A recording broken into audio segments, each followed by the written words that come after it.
కర్నూలు జిల్లా రాయలసీమ హక్కుల ఐక్యవేదిక అధ్యక్షుడు మాజీ MP TG Venkatesh comments. Rayalaseema హక్కుల ఐక్యవేదిక మొదలుపెట్టి 20 సంవత్సరాలు అయింది. ఇచ్చేవారు ఉంటే అన్ని నెరవేరుతాయి. రాయలసీమ వాసుల హక్కుల కోసం పోరాడింది రాయలసీమ హక్కుల ఐక్యవేదిక. సమైక్యాంధ్ర కోసం రాయలసీమ హక్కుల ఐక్యవేదిక మొదలుపెట్టారు. తెలంగాణ కన్నా వెనుకబడిన ప్రాంతం రాయలసీమ ప్రాంతం. రాయలసీమ వాసుల హక్కుల కోసం పోరాడింది. పదవిలో ఉన్నప్పుడు మేము చాలా అభివృద్ధి కార్యక్రమాలను చేశాము. జగన్మోహన్ రెడ్డి హైకోర్టు ఇస్తామని చెప్పారు. ఎన్నికల ముందు హామీ ఇచ్చారు. హైకోర్టు బెంచ్ కాదు, హైకోర్టు ఇస్తామని చెప్పారు. సుప్రీంకోర్టులో హైకోర్టు కర్నూలుకు తరలించే ప్రక్రియ లేదు అని చెప్పారు. జగన్ హయాంలో అన్ని మాయ చేశారు. నేను ఎవరిని విమర్శించడం లేదు. నేను ఎప్పుడో చెప్పాను హైకోర్టు బెంచ్ తీసుకురావాలని. చంద్రబాబు నాయుడు అమరావతిని డెవలప్మెంట్ చేస్తూ మిగతా ప్రాంతాలు అభివృద్ధి చేస్తున్నారు. ఎన్డీఏ ప్రభుత్వంలో ఏకాభిప్రాయంతో కర్నూలులో హైకోర్టు బెంచ్ ఏర్పాటు చేస్తున్నారు. బాబు చెప్పిందే తడావు గాని పనులు మోడీ చేస్తున్నారు. చంద్రబాబు చేసిన పనుల వల్లే తెలంగాణ అభివృద్ధి చెందింది. భవిష్యత్తులో తెలంగాణ కన్నా మనకు ఉన్న వనరులతో ఎంతో అభివృద్ధి చెందే అవకాశాలు ఉన్నాయని అన్నారు. అంచెలంచెలుగా కొన్ని కార్యక్రమాలు సాధించుకోవటం జరుగుతున్నది.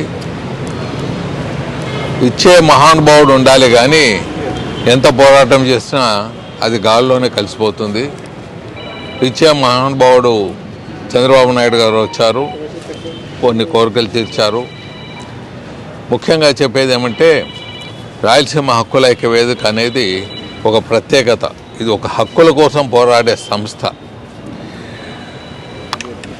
సమైకాంధ్ర ఉన్నప్పుడు రాయలసీమ హక్కుల ఐక్యవేదిక మద్దతు ఇచ్చి సమైకాంధ్రానే తెర ముందు తీసుకొని వచ్చింది రాయలసీమ హక్కుల ఐక్యవేదిక. అది ఎవరు మర్చిపోరాదు. సమైకాంధ్ర అనేది ఎవరు మొదలు పెట్టలేదు, మేమే. రాయలసీమ హక్కుల ఐక్యవేదికే. వెనుకబడిన ప్రాంతం రాయలసీమ, మళ్ళీ మేము కూడా డిమాండ్ చేయాల్సి వస్తాం కదా అని అలా మేము అడిగామే. కానీ మేము ఎప్పుడు కానీ మా డిమాండ్లు ఎప్పుడూ 100% మా హక్కుల కోసమే పోరాడాం.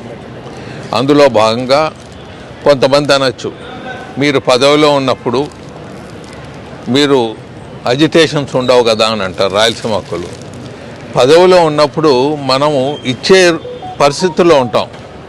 మేము హక్కుల కోసం పోరాడేది మీనింగ్లెస్ అవుతుంది. పదవిలో ఉన్నప్పుడు ఇచ్చేటప్పుడు ఇచ్చే స్థితిలో ఉన్నప్పుడు మేము మా చేతనైనంత ముఖ్యమంత్రిని వారిని ప్రసన్నం చేసుకొని కొన్ని కార్యక్రమాలు చేసాం, చాలా చేసాం.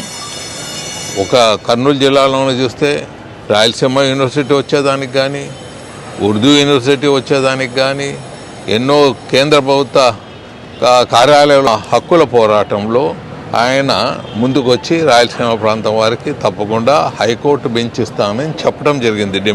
ఎలక్షన్ల ముందు ఎలక్షన్స్ అయిపోయేదే జగన్మోహన్ రెడ్డి గారు రావటం, జగన్ ప్రభుత్వం మాయ మీకు తెలిసిందే. హైకోర్టు బెంచ్ మేము ఇవ్వము, మేము హైకోర్టే ఇస్తామని ముందుకు పోవటం జరిగింది. మరి సుప్రీంకోర్టులో కూడా సుప్రీంకోర్టు జడ్జెస్ అడిగినప్పుడు ఈ హైకోర్టు విషయము, హైకోర్టు మా ప్రభుత్వ ప్రతిపాదనే లేదు అని చెప్పేశారు సుప్రీంకోర్టులో. ఇంకా సుప్రీంకోర్టులోనే ఇంకా న్యాయస్థానంలోనే మా ప్రతిపాదన లేదు అని చెప్పినప్పుడు హైకోర్టు బెంచ్ కాదు కదా, ఏది రాలేకుండా పోయింది. హైకోర్టు బెంచ్ పోయింది, హైకోర్టు అనేది మాయగా నిలబడిపోయింది. నేను వారిని క్రిటిసైజ్ చేయటం లేదు ఎవరిని కానీ కొంతమంది మిత్రులు రాయలసీమ ప్రాంతం వారు హైకోర్టు బెంచ్ ఇస్తామన్నారు, లేదు చంద్రబాబు నాయుడు గారు అమరావతిని ఒక కొత్త క్యాపిటల్ని అన్ని హంగులతో ముందుకు పోతున్నాడు, దాని పేరుతో పెట్టుబడులు వస్తున్నాయి, అక్కడ మేము బెంచ్ ఇస్తామని చెప్పటము. తదనుగుణంగా చంద్రబాబు నాయుడు పరిపాలిస్తున్న ప్రభుత్వం, ఎన్డీఏ ప్రభుత్వం, పవన్ కళ్యాణ్ గారు ఉన్నారు, అలాగే లోకేష్ గారు ఉన్నారు, మరి భారతీయ జనతా పార్టీ నాయకులు ఉన్నారు. అందరూ ఏకాభిప్రాయంతో హైకోర్టు బెంచ్ క్యాబినెట్ అప్రూవల్ చేసి ముందుకు పోతున్నది. అలాగే ఇమీడియట్గా హైకోర్టు కూడా రాయమన్నారు, హైకోర్టు సుప్రీంకోర్టు ద్వారా తీసుకురమ్మన్నారు.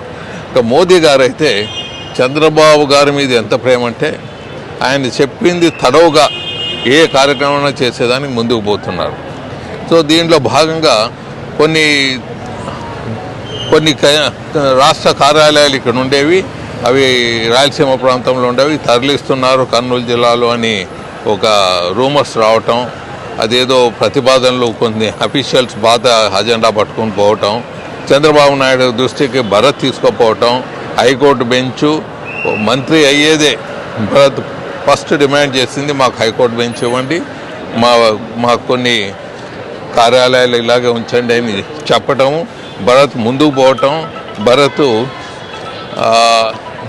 మన ప్రాంత హక్కుల్ని ముందుకు తీసుకుపోవటంలో నా కుమారుడు భరత్ ముందుకు వెళ్తున్నాడు. ఎందుకంటే అన్నీ చూశాడు, నేను పెడుతున్న మీటింగ్లు, మాతో సహచరులు ఉన్న మీటింగ్లు అన్నీ చూశారు. సో నేను